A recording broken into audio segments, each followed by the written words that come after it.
the competitors. General knowledge champion Dwayne Myers returns for more competition. Returning to compete in 20th century American fiction, Rose Lee Holman. TV trivia champion Randy Kaplan returns to make a decision that could be worth $1,000. On NBC's biggest money program, the 50 Grand Slam. And here's the star of the program, Tom Kennedy. Hello again. Thank you very much, ladies and gentlemen. Thank you, and welcome once again to the 50 Grand Slam, where a person with the courage to go for broke can earn from $200 all the way up to a grand prize of $50,000.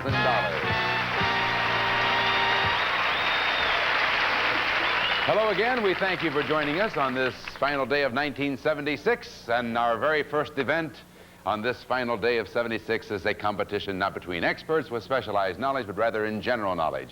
Here the categories change every day, and the contestants have to deal with any and every subject we might throw at them. We have a returning champ, John Harlan. Bring him on. A salesman from Garden Grove, California, originally from Nebraska. He's married, has 9 children. Likes golf and reading. Dwayne Myers. Dwayne, welcome back, sir. Dwayne likes golf, reading, and the calligraphy. Do you do the calligraphy yourself, or do you collect it? No, I do it myself. It's just formal sketching and playing around with it. Great fun. Sure. Dwayne, so far you've earned $200. Today you can parlay that into $500 if you wish. First of all, to help you make up your mind, listen to this about your challenger.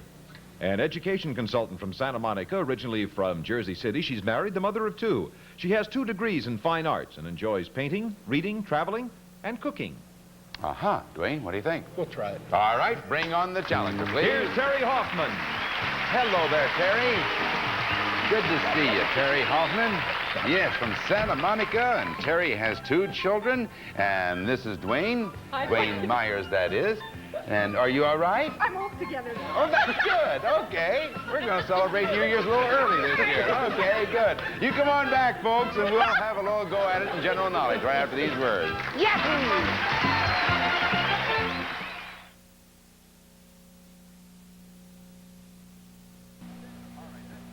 Oh, yeah. All right, this is Terry Hoffman. Stand up here, Terry. Go to your microphone, Terry. Oh, yeah. All right. And listen, I have some good news for you, Terry. Yeah. Because you need some cheering up. And this is also for you, Dwayne. Dwayne, are you listening to me? Oh, you can't hear me.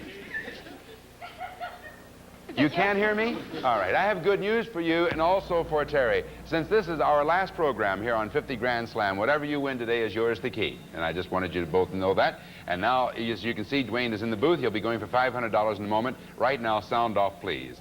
All right, Terry, here we go. These questions will all deal with prominent members of the clergy. That's what they're always saying. What is the name? Now step up close to the microphone there. What is the name of the French cardinal who was the chief minister to Louis XIII and the founder of the French Academy? I have no idea. Oh, you're going to hate yourself. You don't want to take a guess, huh? Richelieu. That's it. That's it. Cardinal Richelieu. Go to your microphone.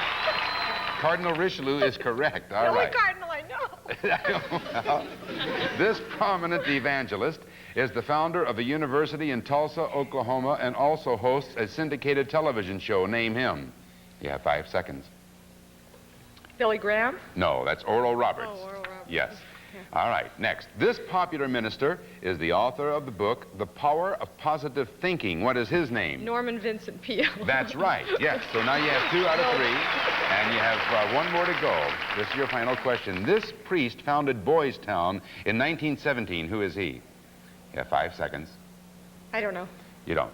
I've heard of, I know Boys Town, but I don't know who founded it. Well, it was Father Edward Flanagan. So you got 2 for 4, Terry. Okay, Yes. all right. Let's see how it holds up with Dwayne Myers. Come over here, please. We have the sound on in Dwayne's booth. And we gave, can you hear me now, Dwayne? Sure. We gave Terry a 4-part question, and she gave us 2 correct answers, so you need 2 for a tie, 3 for a win. And these questions all deal with prominent members of the clergy. First, what is the name of the French cardinal who was the chief minister to Louis XIII and the founder of the French Academy? Richelieu? That's right, Cardinal Richelieu. 1 more, and we have a tie now, Dwayne. This prominent evangelist is the founder of a university in Tulsa, Oklahoma, and also hosts a syndicated television show. Name him. Oral Roberts. That's right, and now we have the tie. One more correct answer for you, Dwayne, and you will alone will be the champ at $500. This popular minister is the author of the book, The Power of Positive Thinking. What is his name? Norman Vincent Peale. That's it, and you're the champ. So come on over here, Dwayne. All right, he is the champ, and I want you to know, Terry, what a delight just meeting you. Thank you. Yeah, you're a doll. Thank you. Now, while we were in commercial, ladies and gentlemen, I asked Terry how many degrees she has. How many degrees do you have, Terry? Well, I have a number of credentials. I only have 3 degrees, but, you know, I have like an administrative credential and an elementary credential and a secondary credential. But I don't know anything about religion. And she's currently working on her doctorate, but not in religion. Happy New Year to you, Terry. Thank you. Terry Hoffman. Congratulations to you, Dwayne. $500. And as a matter of fact, both of you, as I said before, you both earned the money that you've earned. You've earned your gift, and you've earned your $500. Thank you both very, very much. Okay. 50 Grand Slam. Yes, indeed. Now, next is our category of the 20th century American fiction. Returning experts, 2 tie. John, bring them back. This teacher and mother of 2 devotes herself to working with children with learning disorders. Rose Lee Holman. Welcome back to you, Rose. And formerly a high school English teacher who took her M.A. at Columbia, she's now a real estate salesperson, Bonnie Aaron. Welcome back to you, Bonnie. All right, Bonnie's going for $200. Rose Lee's going for $500. And as you both heard me say, since this is the last day of our program, you earned today. Whatever you've earned is yours to keep. Good luck to you, Bonnie. Good luck to you, Rose Lee, in American Fiction right after these words.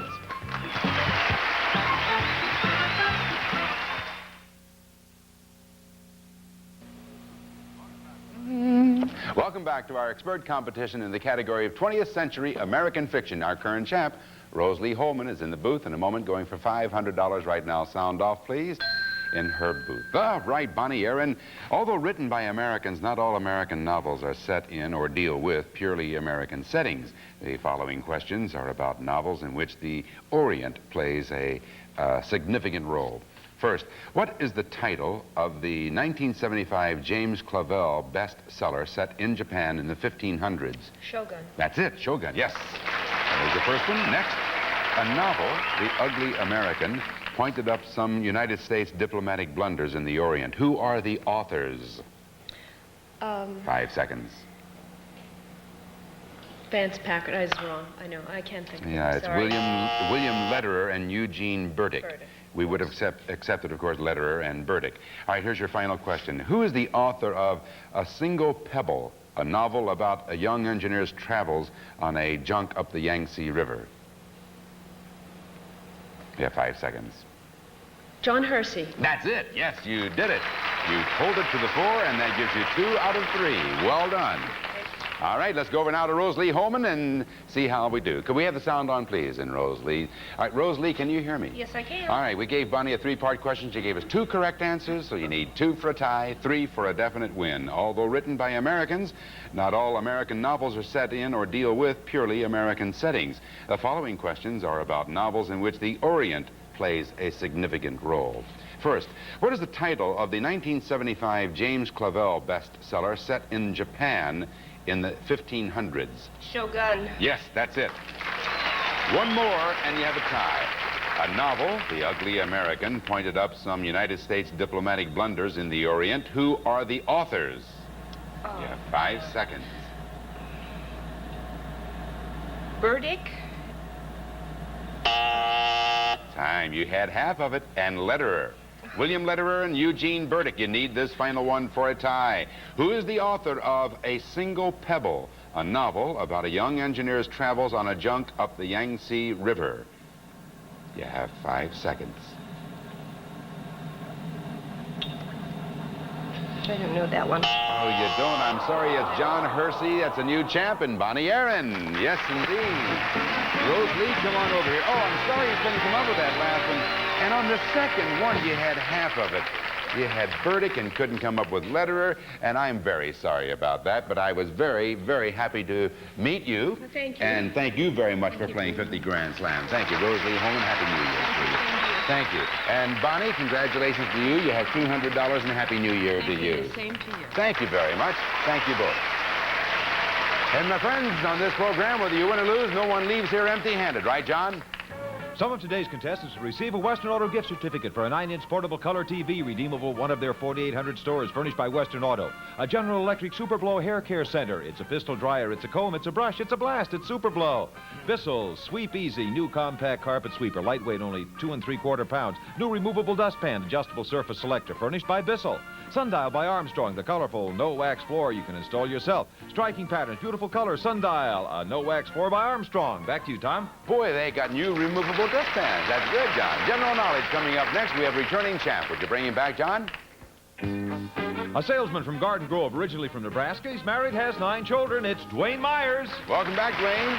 It's been at least 5 minutes since I saw you last. You're at $500, and you can take that $500 and leave our program and say Happy New Year, or go for $1,000. To help you make up your mind, listen to this about your challenger. A sales representative from Brooklyn, New York, now living in Van Nuys. He has a degree in business marketing. He's married with 1 child, enjoys swap meets and sports. All right. Dwayne, what are you going to do? I think I'll give it a try. I always wanted to close the show. All right, $1,000 he's going for. Bring on the challenger. Here is Lanny Leibovitz. All right, Lanny Leibovitz. Step right around this way and face out that way. Lanny Leibovitz from Van Nuys, married with 1 child, has a degree in what, business marketing? Marketing, right. Yeah. So what do you do now to... I'm a sales rep for giftware manufacturer. I see. And I thought he said, I was wondering what it was. It sounded like he said swamp meats. It's swap meats. Swap meats, Yes, right. I was going to say. I didn't have any idea what he's going to do with that. But anyway, since this is our last program, whatever you win today is yours to keep. And so Lanny Leibovitz against Dwayne Myers after this.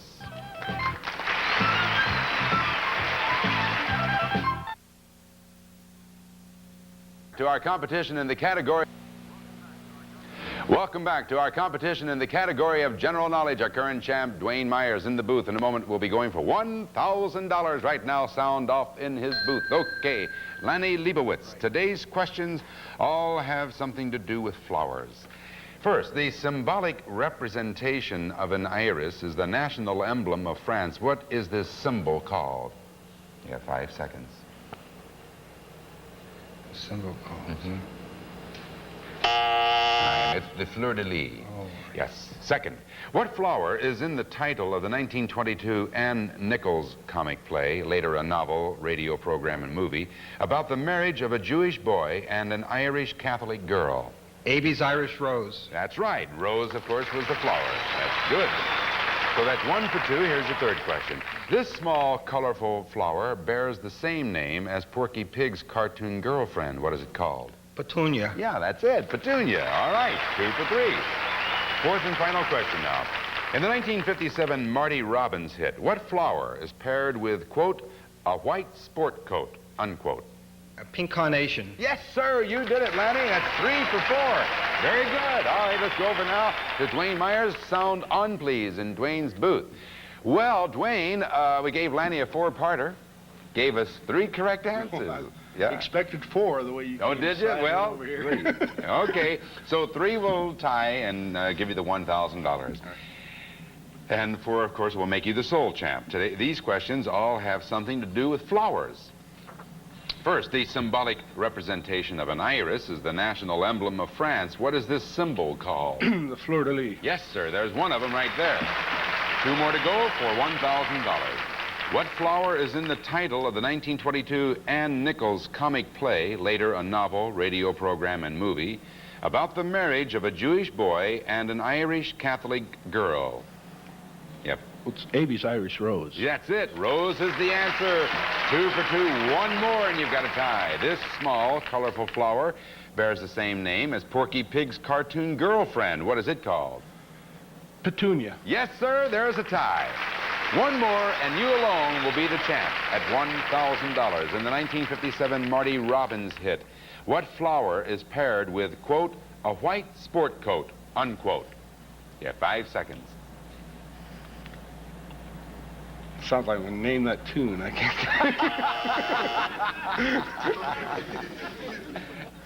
5 seconds are up. All right, they are up. That was a pink carnation. We have a tie, though. You got your $1,000. Come on over here.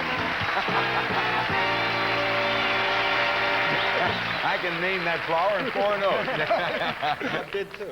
Lanny Leibovitz, you earned $200. Congratulations to you. And Dwayne, $1,000 for you. Happy New Year to both of you, gentlemen. Thank you very much. Lanny Leibovitz and Dwayne Myers. Thank you. All right. Next, TV trivia, returning champ. John? This former New York City cab driver was the trivia champ of the University of Toledo in '64. Randy Kaplan. Hello, Randy. Welcome back. $500 you have. Let's see if you want to go for $1,000. Listen to this about your challenger. This former cabbie and freelance comedy writer has been an avid TV fan since he was 3 years old. It's Dusty Kay. So what do you say, Randy? You want to keep the 5 and say goodbye, or you want to risk it and go for $1,000? Against a former cab driver, I have no choice. I must go for it. That's right. Okay, bring on that former cab driver. Well, I already said it, but it is Dusty Kay. There he is. Were you also a former cab driver? Yes, and I'm still alive, too. Yeah. Where, Dusty? I was a cab driver in New York. In New York. I was number 17. You were number 17? That What was your my- number in was New my York? cab. 68. 68. Street I lived on. Worked out very fortuitously. 68th Street you lived on? Terrific. Okay. Then write me there. It's Dusty Kay against Randy Kaplan, TV trivia, right after this.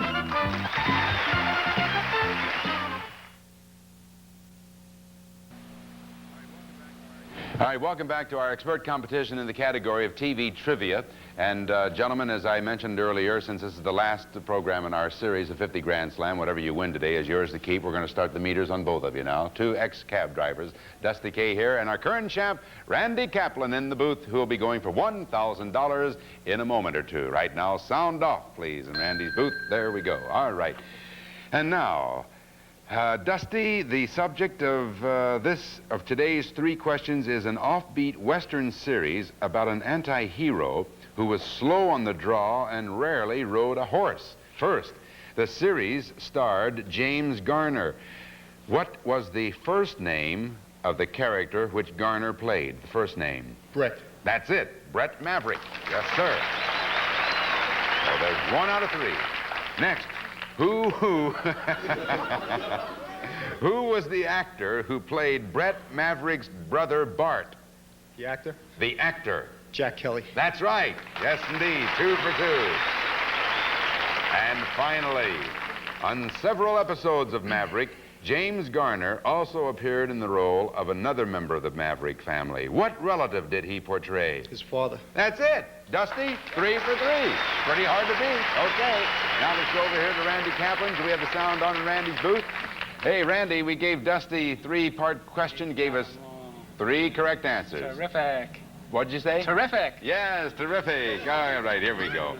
But you can handle that. The subject of today's questions, 3 questions, is an offbeat Western series. Let me start that over. The subject of today's 3 questions is an offbeat Western series about an anti-hero who was slow on the draw and rarely rode a horse. First, the series starred James Garner. What was the first name of the character which Garner played? Brett. That's right, Brett Maverick. Next, who was the actor who played Brett Maverick's brother Bart? Jack Kelly. That's right again. 1 more for a 2-way tie. And Dusty's applauding over there.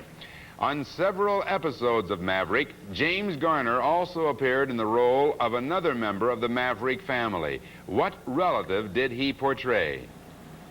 You have 5 seconds. Pappy. That's right, Pappy Beauregard Maverick. Terrific, Randy, come on over here. Well, quite obviously, you guys didn't spend too much time driving those cabs. Either that or you had television sets in there. Had TV sets in the cab. That is terrific. Well, Dusty, 1 appearance, you earned the maximum, $200. Congratulations, Thank sir. you.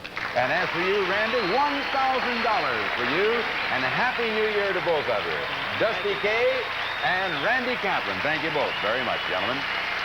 Well, as we have mentioned, ladies and gentlemen, it's the last day of the year, and this is the last program of our 50 Grand Slam series.